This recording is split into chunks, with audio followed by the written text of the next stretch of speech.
하나님께서는 하나님을 믿는 믿음의 자녀들이 하나님께서 약속하신 복을 누리며 감사와 기쁨과 즐거움 가운데 살기를 원하신다고 믿으시면 아멘 합시다.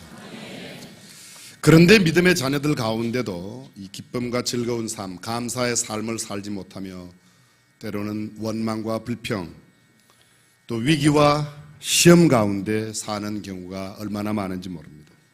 어쩌면 현대의 많은 믿음의 사람들도 벼랑 끝에 서 있는 경우가 있습니다.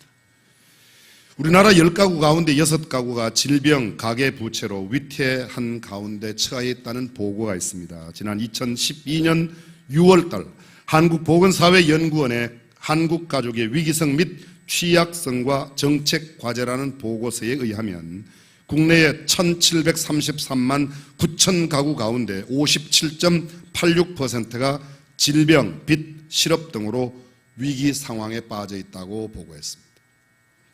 지역 소득 기준으로 7천 가구의 표본을 추출해서 2009년 설문조사한 내용의 분석에 따르면 이혼 가족이나 사고사, 자살, 타살 등에 의한 사망, 화재 등 재난과 같은 이런 다양한 원인을 포함되지 않은 분석인 까닭에 이런 분석을 다시 다 포함해서 넣는다고 그러면 위기의 가정은 훨씬 더 숫자가 많다는 것입니다. 부동산 거품이 빠지지 않을 때의 상황이었으니까 부동산 거품 빠진 것을 또 생각한다면 훨씬 더 많은 사람이 위기에 처해 있다는 상황입니다. 작년 말로 가계 빚은 1,000조 원을 넘어섰습니다. 한국은행에 따르면 작년 4분기 중 가계 부채는 27조 7천억 원이 증가해서 작년 말 기준 2013년 말 기준으로 우리나라 가계 부채 전액이 1,021조 3,383억 원에 달해 있습니다. 가구 수로 나눠 봤더니 한 가구당 5,770만 원 빚지고 있답니다. 나는 별로 빚진 게 없는데 누가 그렇게 많이 졌나? 하여간 지금 가계빚만, 기업 부채가 아닙니다. 가계빚 부채가 이 정도로 많이 있다고 합니다. 2005년도에는 가계빚이 5조였습니다. 그런데 불과 8년 사이에 2배가 넘어갔습니다. 생계형 대출이 늘고 빚을 갚기보다는 이자를 내는 것도 버거운 상황에 놓이는 가정, 이런 가정들이 점점 늘어납니다. 이미 광고 시간에 언급하였지만 송파구의 세 모녀의 안타까운 죽음과 쓸쓸히 생을 마감한 독거노인의 이야기는 우리의 마음과 생각을 얼마나 먹먹하게 만드는지 모르겠습니다. 벼랑 끝에 사는 듯 위태롭고 두려운 삶을 살아가는 가정이 너무도 많습니다. 믿음의 자녀들 가운데도 이렇게 예배 드릴 때 보면 다 괜찮은 것 같지만 남모르게 눈물 흘리며 위기 가운데 살고 있는 가정들이 지금 이 예배당 안에도 상당수 있을 겁니다. 하루 이틀, 한 달, 두 달, 1년, 2년 시간은 야속하게만 흘러가고 짊어진 짐이 시간이 갈수록 버겁기만 느껴질 때 어떤 사람들은 간혹 생을 포기하고 싶은 마음뿐만 아니라 그것을 행동으로 옮기기도 합니다. 긴 병에 효자 없다고 시간이 흘러도 병이 호전되지 않고 점점 병원에 가기가 어려워지는 상황이 될 때 그만 생을 스스로 끊어버릴까 하는 생각이 얼마든지 들어갈 수 있을 겁니다. 가족 간의 소통은 점점 벽처럼 느껴집니다. 갚아야 할 빚은 점점 늘어갑니다. 편안한 잠자리가 없이 날마다 불안 가운데 잠자리에 들어갑니다. 평안은 사라지고 근심과 걱정이 우리를 사로잡습니다. 마음은 점점 조급해지고 때로는 원망의 소리를 밖으로 내보지만 아무런 반향도 없습니다. 스스로 목숨을 끊고 싶은 생각이 하루에도 12번 더 들어가는 경우가 얼마나 많은지. 오늘 성경 본문에 하나님의 약속이 늦어진 때의 상황을 맡고 있는 믿음의 조상 아브라함의 이야기가 있습니다. 생각해 보십시오. 아브라함 믿음의 조상입니다. 그런데 그도 한때는 큰 위기와 질고 가운데, 아픔 가운데 그의 삶을 보내고 있습니다. 창세기 12장 그를 갈대아 우르에서 하나님께서 불러내실 때 내가 너에게 말한다. 너는 너의 본토 친척 아비 집을 떠나 내가 네게 지시할 땅으로 가라. 내가 너로 큰 민족을 이루고 내가 너로 부욕케 하며 창대케 하며 너는 복의 근원이 될 것이다. 너를 축복하는 자 내가 축복하며 너를 저주하는 자를 내가 저주할 것이다. 내가 복의 통로가 될 것이라고 말합니다. 이것은 한 번으로 끝나지 않습니다. 13장 그의 조카 롯이 떠나간 뒤에 하나님께서 아브라함에게 다시 나타나 말씀하십니다. 너는 눈을 들어 너 있는 곳을 있는 곳에서 동서남북을 바라보라. 보이는 땅을 내가 너와 네 자손에게 주리니 영원히 이르리라. 내가 네 자손으로 땅에 티끌 같게 하리니 사람이 땅에 티끌을 능히 셀 수 있을진데 네 자손도 세리라. 여기 또 끝나지 않습니다. 우리는 지난 시간에 살폈던 두려움 가운데 있었던 아브라함에게 하나님이 또 나타나셔서 아브라함을 밖으로 불러내십니다. 그 시간은 밤이었습니다. 너 하늘의 별을 세어보아라. 이 별을 셀 수 있을진데 내가 너의 자녀를 이 별만큼 허락해 주시겠다고, 자손을 허락하시겠다고 약속하십니다. 그러나 자손은 아직도 생겨나지 않습니다. 이런 배경 가운데 15장이 끝나고 16장으로 연결됩니다. 본문 1절을 보십시오. 아브라함의 아내 사레는 생산치 못하였고 라는 말씀이 오늘 본문의 시작입니다. 아브라함이 가나안 땅에 거한 지 10년이 지나갔습니다. 그러니까 그가 갈대아 우르를 떠나 하란에서 머물렀습니다. 하란에서 그 아비 데라가 죽기까지 있다가 75세에 하란을 떠납니다. 그리고 가나안 땅에 왔습니다. 10년이 지났습니다. 그의 나이는 85이고 그 아내 사레의 나이는 75입니다. 그러나 아직도 자녀가 없습니다. 백발은 성성합니다. 사레는 오래전에 이미 경수가 끊어졌습니다. 두 사람에게는 자녀를 가질 수 있는 희망이 절망이 되었습니다. 그 절망의 깊이가 심히 깊어져 가고 있습니다. 일반적으로 절망의 수위는 시간에 비례합니다. 시간이 길어지면 길어질수록 점점 더 절망은 깊어가게 되어 있습니다. 그러나 여러분, 성경은 이런 약속의 말씀을 우리에게 하고 계십니다. 하나님은 인생이 아니시니 시건치 않으시고 인자가 아니시니 후회가 없으시도다. 어찌 그 말씀하신 바를 행치 않으시며 하신 말씀을 실행치 않으시랴. 할렐루야. 이 말씀에 아멘 하셔야 돼요.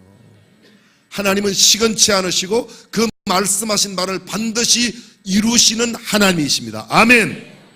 그렇습니다. 근데 우리는 그렇게 생각하지 않아요. 왜? 상황이 그렇지 않으니까. 본문은 이렇듯 믿음의 자녀들에게 주신 약속의 성취가 늦어질 때 우리가 가져야 하는 지혜가 무엇인지, 어떠한 태도를 가져야 할 것인지를 아브라함과 사레의 삶을 통하여 반면 교육으로 우리에게 교훈하고 계십니다. 약속의 성취가 늦어질 때 유혹이 찾아온다고 말합니다. 아브라함과 사레가 받은 유혹의 첫 번째 유혹이 무엇입니까? 하나님보다 자신의 생각을 앞세우는 그런 유혹을 받게 된 것입니다. 본문 1절과 2절을 다시 보겠습니다.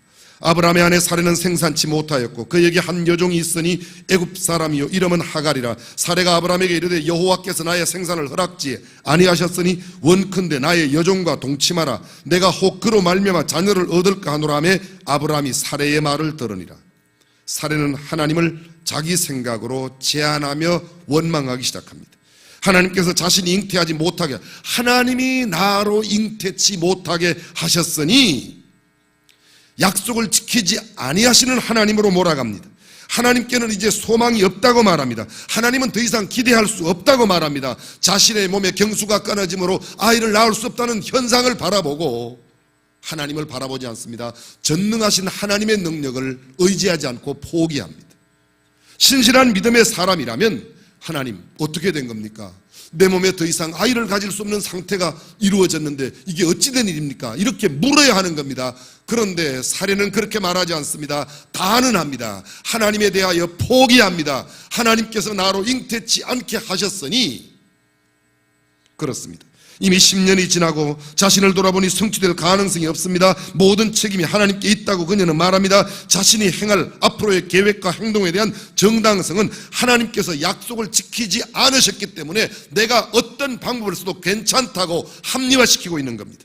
약속의 성취는 전적인 하나님의 주권 아래에 있는데 그는 그것을 인정치 않습니다. 사례는 이 모든 판단을 자신의 권리로 생각합니다. 하나님의 뜻과 그분의 성품에 대하여 그분은 하나님을 오히려 불의하다고 생각하며 내 생각이 옳다고 그렇게 말합니다. 그래서 자신의 생각을 앞세웁니다. 이것을 우리는 신앙적인 말로 교만이라 그렇게 말합니다.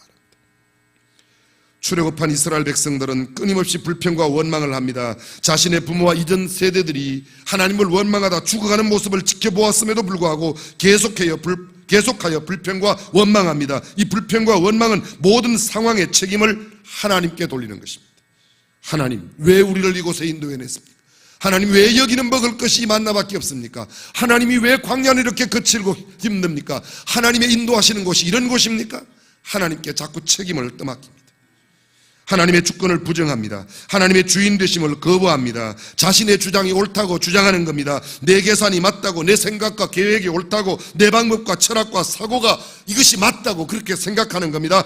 하나님께서 약속하신 약속보다, 하나님 자신보다 내 자신의 생각과 자신의 이기심을 앞세우는 유혹이 생겨나는 겁니다. 그리고 그 유혹을 이기지 못하여 그 유혹대로 행하고 있는 사례의 모습이 본문에 나타납니다. 지금 우리가 살고 있는 시대를 포스트 모던 시대라고 말합니다. 여러분, 포스트 모던 시대의 가장 두드러진 사상이 무엇입니까? 내가 옳다는 겁니다. 너만 옳은 것이 아니라는 겁니다.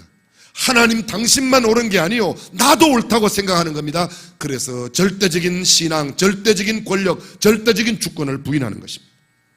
자신을 신으로 섬기는 시대입니다. 자기의 소견대로 옳게 행합니다. 자신을 그 어떤 가치보다 높이려는 시도가 이루어지고 있습니다. 이런 생각은 상대에 대한 거침없는 말들을 해내고 때로는 폭력을 행사합니다. 그리고 그것을 정당하다고 생각합니다. 자신의 행복을 위해서라면 그 어떤 것도 다른 사람을 희생시킬 수 있다고 자신을 쇠뇌합니다. 이른바 이기주의의 삶으로 빠집니다. 좋은 말로 개인주의지 개인주의가 아니라 이제는 이기주의로 치닫고 있습니다. 그 어떤 소리보다 자신의 욕망의 소리에 귀를 기울이고 그 욕망을 채워주라고 부르짖습니다. 그것이 행복이고 그것이 선이고 그것이 바로 정의라고, 내가 행복한 것이 선이요, 내가 행복한 것이 정의라고 말합니다. 그러나 기독교는 그것이야. 성경은 그것이 아닙니다. 남의 행복을 위하여 내가 희생하고 내가 손해보고 내가 남들에게 배려하는 것이 성경적인 진리입니다. 이것은 바로 우상이요 교만이요 죄인 것입니다. 하와를 찾아온 뱀의 속삭임을 기억하십니까? 창세기 3장 5절에 보면 너희가 그것을 먹는 날에는 너희 눈이 밝아 하나님과 같이 되어 선악을 알 줄을 하나님이 아심이니라. 여자가 그 나무를 본즉 먹음직도 하고 보암직도 하고 지혜롭게 할 만큼 탐스럽기도 한 나무인지라. 여자가 그 실과를 따먹고 자기와 함께한 남편에게도 주매 그도 먹은지라. 하나님과 같아지려는 생각, 하나님이 되려는 생각을 사단은 우리의 마음에 넣어주려고 끊임없이 시도합니다. 그리고 이것은 우리 때만 아니라 이미 하와에게 이루어졌고 하와가 그렇게 행했습니다. 하나님이 되어서 하나님을 판단하게 만들고 하나님을 부정하는 죄의 권세 아래 빠뜨리는 것, 그것이 마귀의 괴계입니다. 사례는 스스로 하나님의 자리에 섰습니다. 그리고 하나님을 판단합니다. 하나님이 나에게 자녀를 주시지 않았다고, 하나님께서 나로 더 이상 잉태치 못하게 경수를 끊으셨다고 이야기하고 있습니다. 그래서 그는 하나님을 정죄하며 오히려 하나님을 판단하고 자신의 방법대로 행하겠다는 겁니다. 그것이 무엇입니까? 옛날에 하신 하나님의 약속의 말씀을 내 방법과 내 수단으로 이루려고 하는 것입니다. 이것이 두 번째 유혹입니다. 일반적으로 사람들은 하늘은 스스로 돕는 자를 돕는다라는 안데르센의 동화의 교훈을 당연시합니다. 때로 그 말이 맞는 것 같습니다. 그러나 항상 옳은 것은 아닙니다. 잘 생각해 보십시오. 어떤 할머니가 무거운 짐을 머리에 이고 새로 난 신장로길을 떼약볕이 내려쬐는 가운데 걸어갑니다. 근데 마침 차 한 대가 옆으로 지나가다가 이 할머니 어렵게 지나는 모습을 보고 차를 세워서 뒤에 타시라고 할머니를 모셨습니다. 한참 차가 달리다가 백미러로 보았더니 할머니가 그 차 안에서 짐을 머리에 이렇게 아직도 이고 있는 겁니다. 여러분 이야기 많이 들으셨잖아요, 이거. 할머니 왜 그 짐을 이고 계시냐고. 그랬더니 할머니 말씀 뭐라 그래요? 아이고, 타고 가는 것도 미안한데 어떻게 짐을 내려놓겠습니까? 이게 옛말에 가만해서 요강인다는 거예요, 이게. 그게 무슨 도움이 됩니까?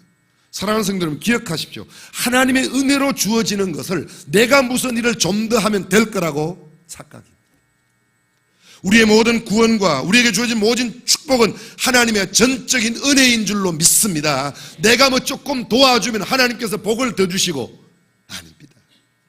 우리가 그렇게 구원받았기 때문에 구원받은 은혜에 대한 감사한 마음으로 예배도 드리고 헌금도 드리고 찬양도 드리고 우리의 몸도 마음도 드리는 것이지, 내가 요거 조금 더 드리면 더 많이 받고, 아닙니다. 우리는 하나님께 기도하며 나도 무엇인가 보태는 것이 있어야 된다고 생각합니다. 그러면 더 잘 들어줄 것이라고 생각합니다. 스스로 자신을 구하려는 마음을 가지고 있습니다. 하나님의 언약은 전적인 은혜요 축복입니다. 그러나 우리는 그것을 우리가 이루려고 할 때가 있습니다. 오늘 본문의 사례가 그러합니다. 사례는 스스로의 방법을 만들었습니다. 자신의 계획에 아브라함과 자신의 여종 사례를 이용합니다. 하나님의 약속과 하나님을 의지하기보다 인간의 방법과 풍속을 좇기로 작정합니다. 당시 건동에서 후사가 없는 아내는 자기의 여종을 주인에게 주어 그 주인이 여종으로 하여금 아이를 낳게 되면 그 아이가 곧 내 아이가 되니까 그런 방법을 택하는 겁니다. 이런 행동은 당대에 칭송받는 일 중에 하나였습니다. 아내의 의무이자 후덕한 미덕으로 받아들여졌습니다. 우리 옛날 조선시대에 본부인이, 정경부인이 아이를 갖지 못하면 처벌들여서 아이를 낳게 하면 그 정경부인은 굉장히 괜찮은 부인으로 여겨지던 때가 역사 속에 있습니다. 조선시대에 있었어요. 그런데 그 아이를 낳지 못하는 정경부인, 본부인의 마음이 얼마나 아프고 썰인 것, 그리고 그것을 드러내지 않아야 괜찮은 여자라고 생각했습니다. 그래서 소시를 드리게 하는 것이 좋은 일이라고 생각했습니다. 아브라함 당시에도 그랬습니다. 사례는 그 방법을 이용하는 겁니다. 그렇게 된다면 자신은 명예도 얻고 신리도 얻습니다. 자기에게는 자식을 얻을 수 있고 남편에게 자식을 얻게 할 수도 있습니다. 자신의 생각대로 이렇게만 잘 되기만 한다면 하나님의 뜻 가운데 자손이 하늘의 별처럼 티끌처럼 많아지는 하나님의 약속이 이루어진다고 하나님의 뜻도 이루어집니다. 나도 유익합니다. 남편도 좋습니다. 얻은 게 하나 잘못될 게 하나도 없습니다. 이것은 당시의 보편적인 관습이었습니다. 그러나 여러분, 이 보편적으로 통할 수 있는 관습, 어떤 일을 행해도 전혀 죄될 게 없고 문제될 것이 없는 당시의 상황 가운데 사례가 그렇게 하는 것은 하나님 앞에 큰 죄악이었습니다. 먼저 그는 이를 행하며 남편을 질타합니다. 당신이 하나님의 약속을 믿고 하란을 떠났지만 보시다시피 하나님의 약속을 지키지 않으시니 나의 방법을 따르라고 압박했을 겁니다. 또한 그의 선택을 이끌어내기 위하여 당시의 습관을, 관습을 제시하며 이렇게 하면 되지 않냐고, 내게 여종이 있으니 이 젊은 여종 당신이 이용하여 아이를 낳으면 되지 않겠냐고 이야기했을 겁니다. 사례는 계속해서 하나님의 말씀보다도 자신의 방법을, 하나님의 언약보다도 자신의 수단을 더 이용합니다. 근데 이것은 사례에게만 있는 것이 아닙니다. 아브라함도 거기에 동조했습니다. 다시 본문 2절 하반절부터 3절을 보겠습니다.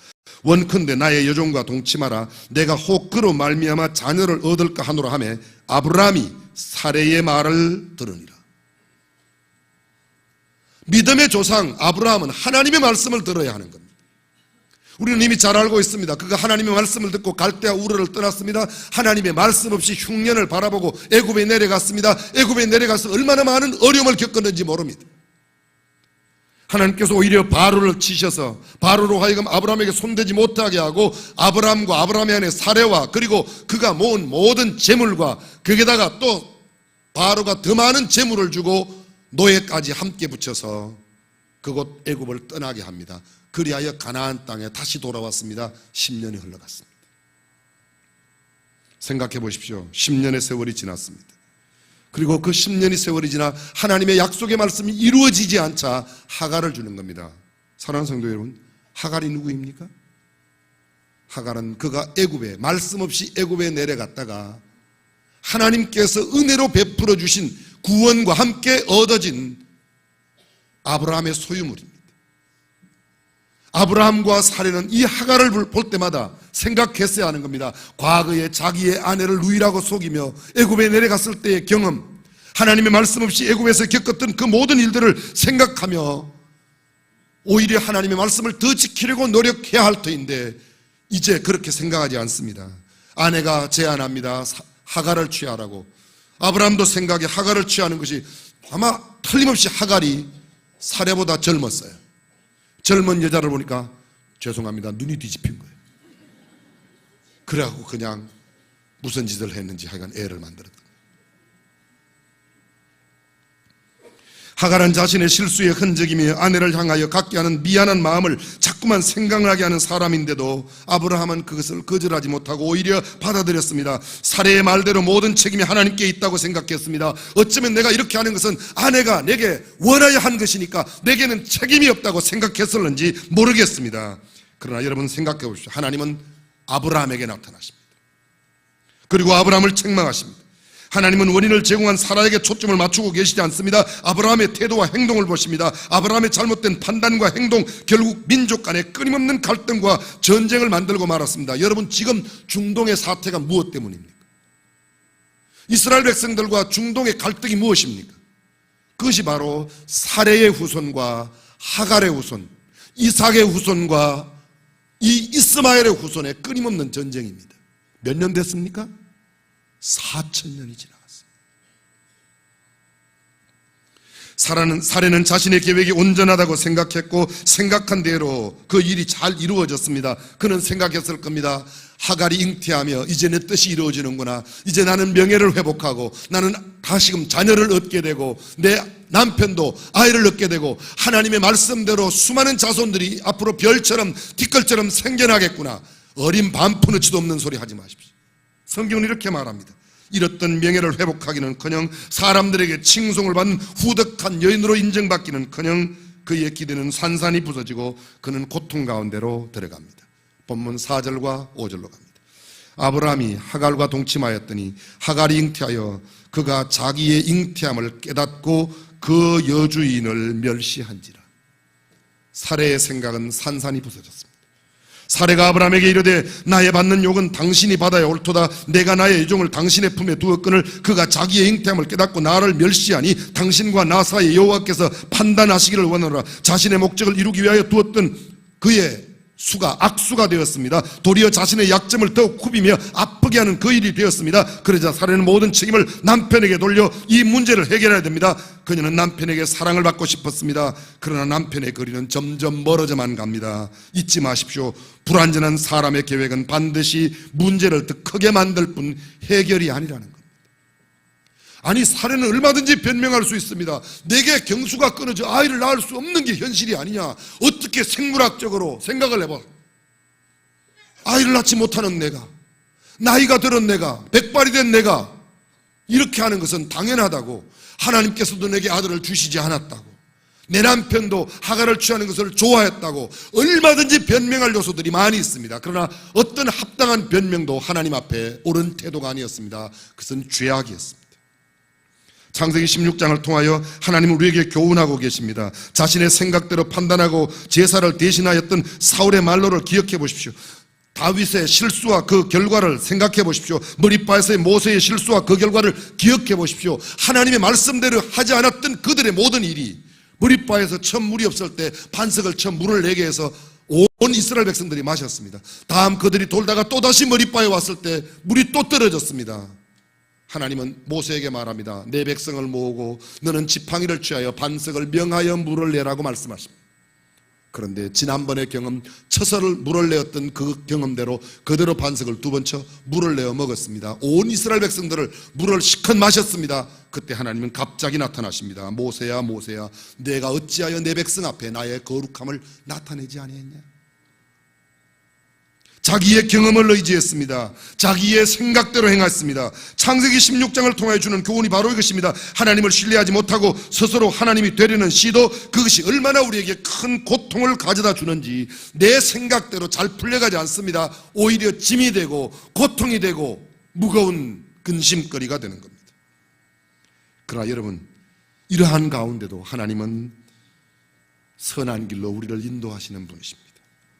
하나님의 온유하심과 인자하심은 성경에 그대로 나타납니다. 아브라함과 사레의 실수, 그 자국 가운데도 하나님은 또다시 이 하갈의 부르짖음을 듣고 하갈에게 이스마엘을 허락하십니다. 하나님은 그들을 이것이 원래의 자리, 사라의 여종의 자리로 돌아가게 하셨고 그 아들의 이름을 이스마엘이라는 말의 뜻은 하나님께서 들으신다는 뜻입니다. 생각해 보십시오. 아마 하갈은 그 이후로 이스마엘을 부를 때마다 하나님께서 그에게 주신 이름, 그래, 하나님이 들으신다. 여러분, 아브람과 사레가 어쩌면 이불 속에서 한 그 말까지 하나님은 다 들으셨어요. 그들이 마음속에 가지고 있었던 생각도 하나님이 다 보고 계시고 다 알고 계셨던 겁니다. 하나님께서 우리의 말과 우리의 마음의 소리를 들으십니다. 위기에 처한 하갈의 말을 들어주실 뿐만 아니라 그릇 행하는 아브라함과 사라의 소리도 들으셨습니다. 그러나 하나님은 그에게 순적한 대답을 들려주시고 선한 길로 인도해 주십니다. 사람들은 때로 이렇게 생각합니다. 우리가 기다린다고, 우리가 인내하고 있다고, 우리가 참고 있다고. 그러나 사실은 따지고 보면 우리가 참는 것이 아니라 하나님께서 참으시는 것입니다. 우리도 참기는 참아요. 얼마 동안? 10년 동안. 우리의 이성으로 용납되는 데까지 참습니다. 그러나 믿음은 우리의 이성으로 용납되지 아니하는 때라도 하나님의 약속을 믿는 것이 믿음이라는 것입니다. 사례가 믿었습니다. 그런데 어디까지요? 내 이성으로 용납되는 데까지만 믿고 기다렸습니다. 이제는 안 된다. 이제는 논리적으로, 과학적으로, 경험적으로, 이성적으로 다 안 된다. 그래서 포기한 것입니다. 참된 믿음은 그 순간에도 여전히 하나님을 의지하는 것입니다. 어쩌면 아브라함과 사례는 이렇게 생각합니다. 우리는 인내해서 10년 참았으면 많이 참았지. 그러나 하나님은 그의 생각보다 더 큰 기대와 계획을 가지고 계셨습니다. 그에게 주실 축복의 크기가 아브라함의 기대보다 훨씬 더 커졌기 때문에 하나님은 믿음의 그릇을 준비하셨습니다. 그는 고난의 길이며 역경의 세월을 살았다고 생각하지만 하나님은 거룩함과 위대함을 준비하고 계셨던 것입니다. 하나님은 약속의 성취가 늦어진다고 생각될 때 위대한 하나님께서 주실 큰 상급을 기대하며 기다리라고 말씀하시는 것으로 우리가 알아야 되는데, 그렇게 생각하지 못하고 환경을 바라보고 하나님을 바라보지 않는 겁니다. 환경을 바라보고 하나님의 약속의 말씀을 포기하는 것입니다. 그러나 하나님의 약속의 말씀을 끝까지 붙드는 사람들에게는 놀라운 일이 일어날 줄로 믿습니다. 진정한 프로가 될 수 있는 길이 어디에 있습니까? 언제 진정한 프로가 됩니까? 힘을 빼야 돼요. 힘을 빼야 돼요. 내 힘을 빼야 되는 겁니다. 사레와 아브라함이 아직도 내 힘을 갖고 있어요. 여러분, 야구하는 사람이 야구공을 잘 받아치려면 코치가 하는 말 가운데 제일 많이 하는 말이 뭐예요? 힘을 빼라, 힘 빼라, 힘 빼라. 테니스 하는 사람이 힘을 주고 치세요. 그런 코치 하나 없어요. 힘을 빼세요, 힘을 빼세요. 골프 치는 사람이 맞추려면 두 가지를 해야 된다는 거 아닙니까? 고개를 들지 마세요. 힘을 빼세요. 이 골프는 목회자가 해야 되는 운동이라고 어떤 사람이 설명을 하더라고요. 그게 왜 그런 겁니까? 골프하고 목회하고는 똑같대요.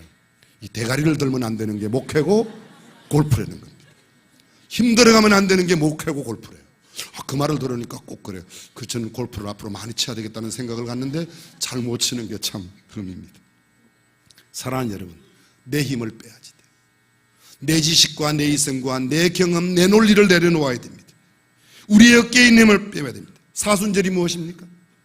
내 힘을 빼고 주님의 십자가를 더 깊이 묵상하는 기간이 사순절입니다. 십자가 아래로 나아가기 위하여, 거듭난 위대한 그리스도인이 되기 위하여 내가 먼저 낮아지고 비워내는 것입니다. 나의 생각이 아닌 오직 하나님의 약속을 붙드는 겁니다. 하나님의 말씀을 붙들고 날마다 하나님을 의지하는 겁니다. 나를 비우고 예수 그리스도로 채우고 나의 욕망과 나의 생각이 아닌 성령님의 생각을 채워 성령님께 붙들림 받은 삶을 살아가려고 애쓰는 기간, 은혜로 하나님께서 주어진 기간, 그것이 바로 사순절입니다. 세상 사람은 불완전한 지식과 경험으로 싸우지만 우리는 완전하신 하나님의 능력과 하나님의 약속으로 이기는 것입니다. 성숙의 시간이 깊은 맛을 내고 긴 세월을 견딘 자연이 절경을 만들듯이 인내의 시간을 통하여 하나님의 위대한 역사를 경험하게 될 수 있습니다. 우리는 하나님 앞에 잠잠히 기다려야 합니다. 하나님께서 이루실 때까지 반드시 깊은 우물을 파는 사람의 비결은 물이 나올 때까지, 안반이 나오면 그 안반을 또다시 관통하여 안반 밑에 생수를 얻기까지 파고 또 파고 내려가는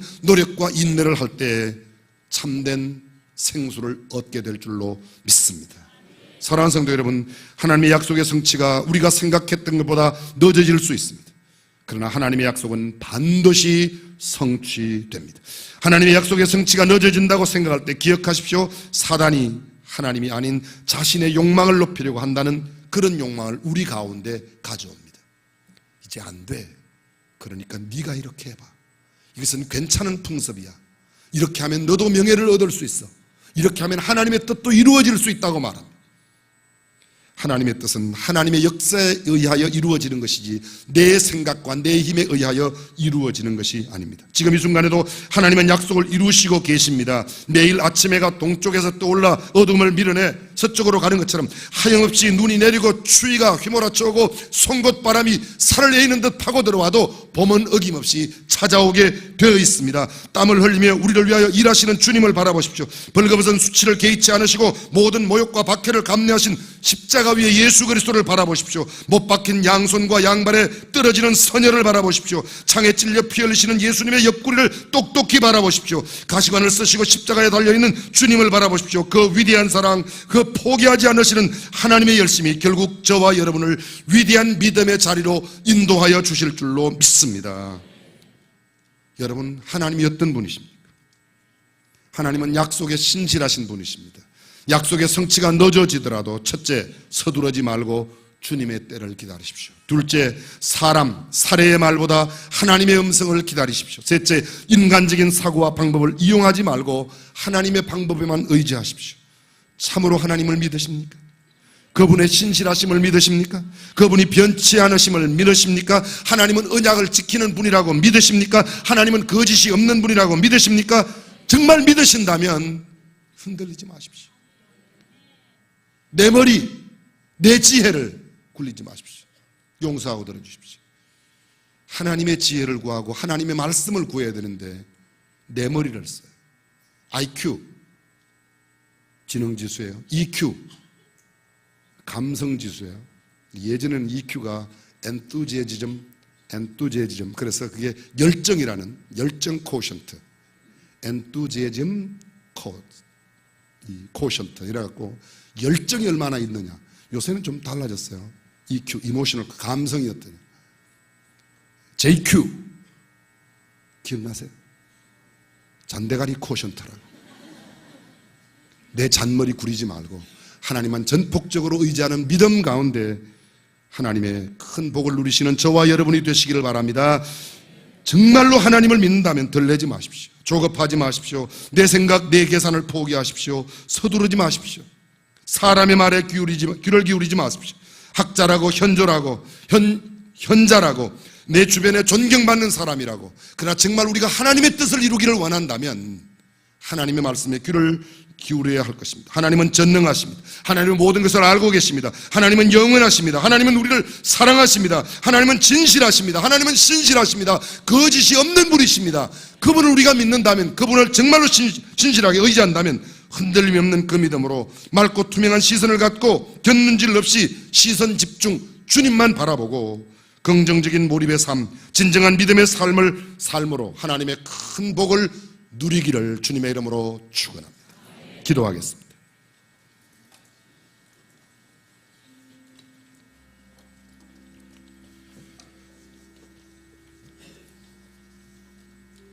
어쩌면 오늘 저와 여러분 가운데 나 지금 인생의 위기 가운데 있습니다. 하나님의 약속이 왜 이렇게 더딘지 모르겠다고 생각하며 오늘을 살고 있는 분이 계실지 모르겠습니다. 하나님이 참으로 살아계시다면 이럴 수가 있는가? 아무리 생각해봐도 내 계산으로는 계산되지 않는데 이제 내 방법으로 해볼까? 어쩌면 오늘 이런 마음으로 삶을 살아가며 주님 앞에 나오신 분이 계실지 모르겠습니다. 하나님의 신실하심을 참으로 믿으신다면 그분을 의지하십시오. 흔들리지 마십시오. 사람의 말에 귀를 기울이지 마십시오. 조급하지 마십시오. 주님께서 주님의 때에 이루실 겁니다. 합리적이고 논리적이고 이성적이고 관습적이고 남편도 이해하고 받아주고 아내도 받아준다. 그러나 하나님의 뜻이 아닐 수 있습니다. 전능하신 우리 하나님, 우리는 하나님의 말씀만 의지하고 하나님께만 시선을 집중하고 하나님의 약속이 성취되는 그날을 묵묵히 기다리며 최선을 다하여 살아가는 사람 되게 하옵소서. 예수님의 이름으로 기도드립니다.